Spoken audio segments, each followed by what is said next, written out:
Hi guys, welcome to the channel. This is an engine that's suffered from rod knock on boost. I've pulled the engine out and found the big end has failed. We're going to go rebuild the whole motor now, and this is just a basic guide on how I went about doing it. Enjoy.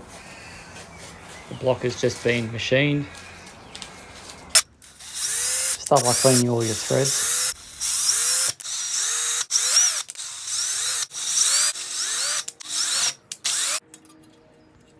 Next I'll put in the main bearings. It's all standard size.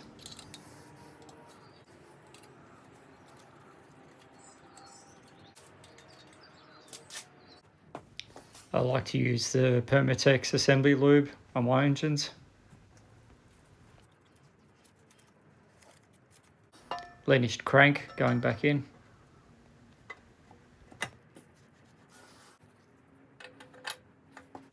Main caps are going in now. Just make sure you put them in the right direction.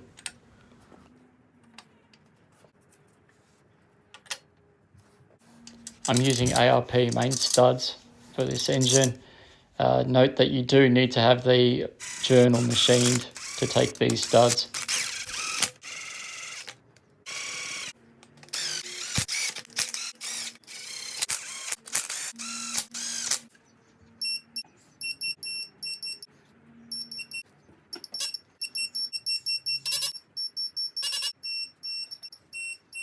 Here I'm checking the piston ring gap. CP pistons have a formula for the gap you need to use for your particular engine. Here I'm fitting the CP pistons to the rods. Pretty simple, straightforward. Gudgeon pin goes straight in, and these are held in by a circlip. Do not lose a circlip.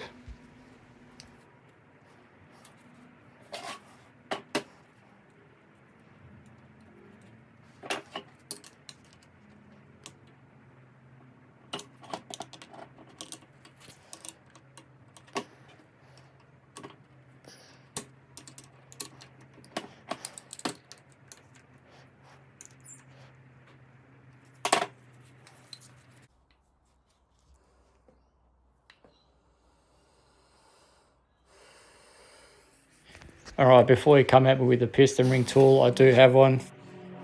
So I just use my hands and they seem to work fine. Just keep an eye out on the top of the ring. It will have an indentation for the side facing up.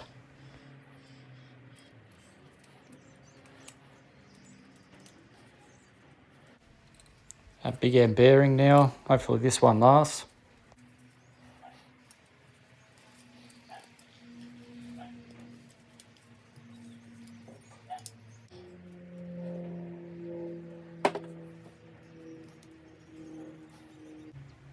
Lube up that piston and get your favourite Chinese ring compressor and put it into the cylinder. Just take your time and try and keep your tool square with the ball and do not break a ring.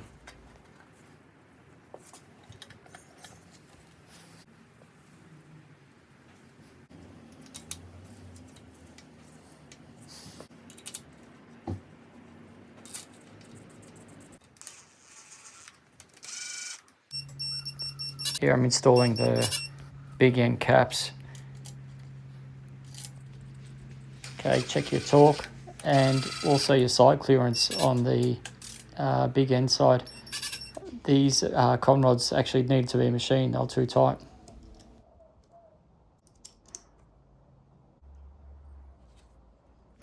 Repeat the same steps for cylinders 2 and 3.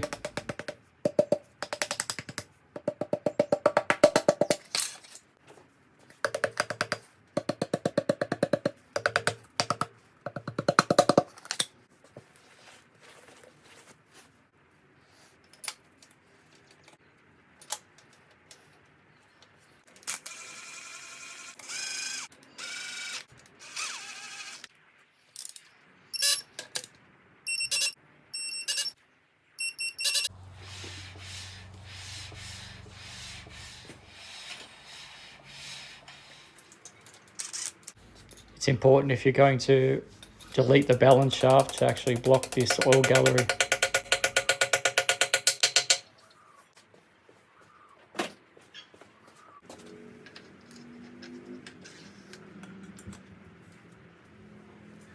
I'm not taking chances. Brand new oil pump is getting installed.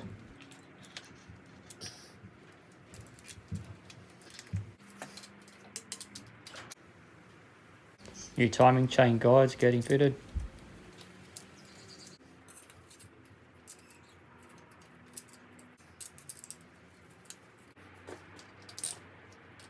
I use ARP head studs, and I use the ARP thread sealer on the bottom of them.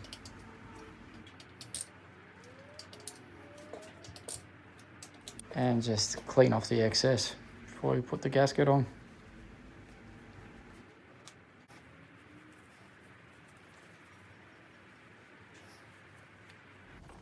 Reinstalling the cleaned and lapped valves. Dual valve springs getting fitted here. This tool is absolute trash.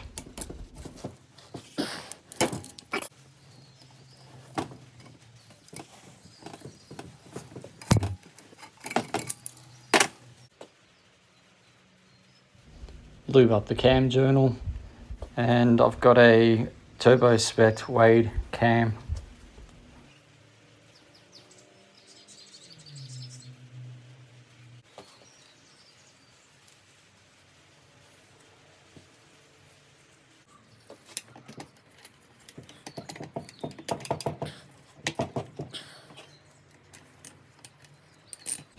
I'm just installing the rocker assembly. Just take your time and just pull the assembly down just incrementally, and then just torque it up.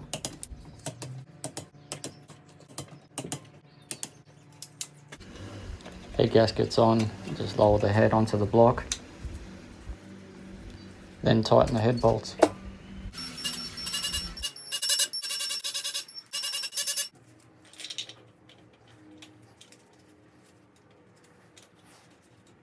Fit the distributor drive gear.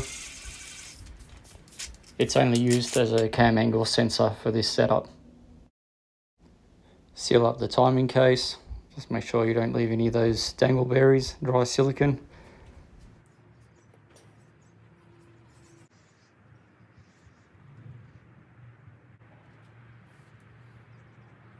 Sealing of this port is critical. If that leaks there, it's going into your motor.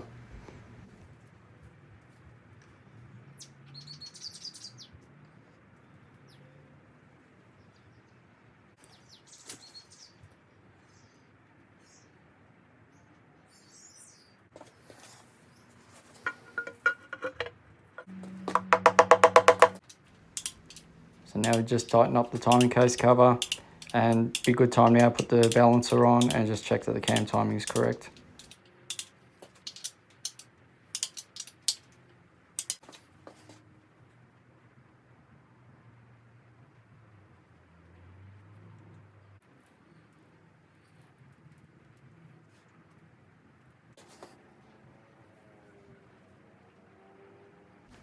I'm installing a new water pump. There's 3 bolts that need thread sealer on them as well, because they go into water galleries.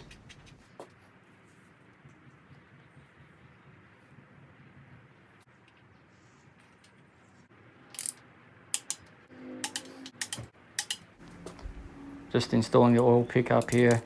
I avoid using any kind of silicone here. There's no need for it.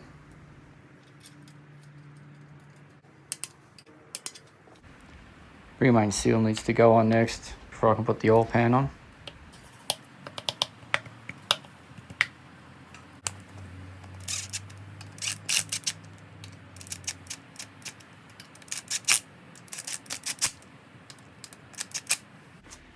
The gasket overhangs underneath, so I just need to cut that off.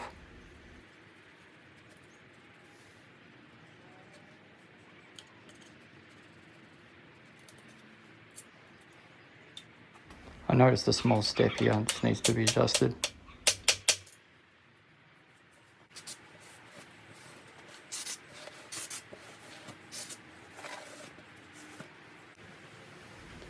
I just use silicone and a sump gasket to seal the sump.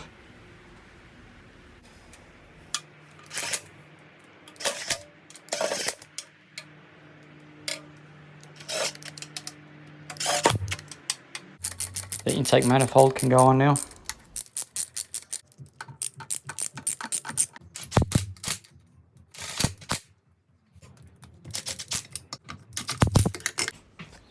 Installing injectors. These are 1000cc.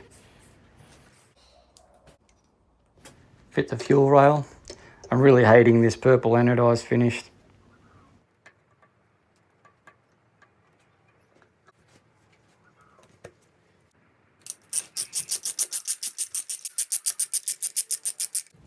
Install the dizzy.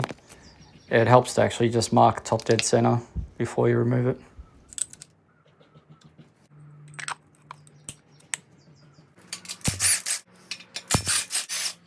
This is a Turbo 350 adapter from Bill Hincher, United States.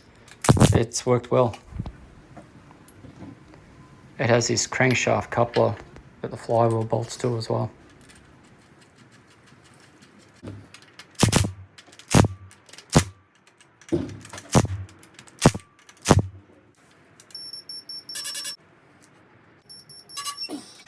With that, the assembly is complete. Engine can go back in the car.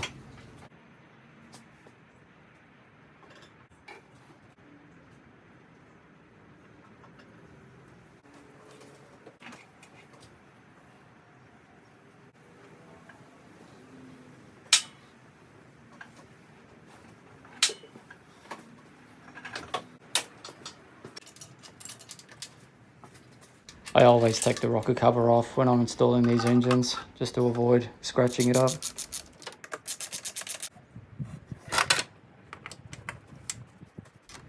The oil filter housing's installed now. Prime your new filters.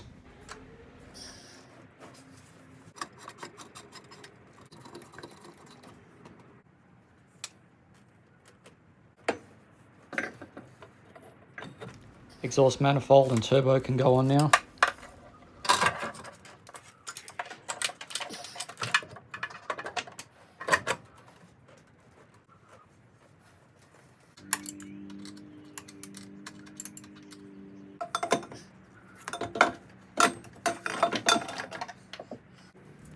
The dump pipe's going on now. You can actually see how close it sits to the brake master cylinder, so I'm going to do something about that. New ignition leads going on now. I'll run the coils under the intake manifold. Now for the first startup.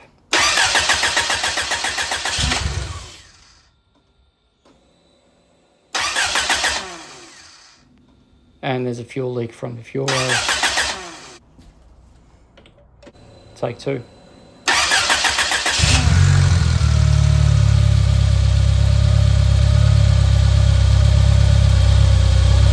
I ended up replacing the brake master cylinder with a Pajero one. Let's take it for a drive.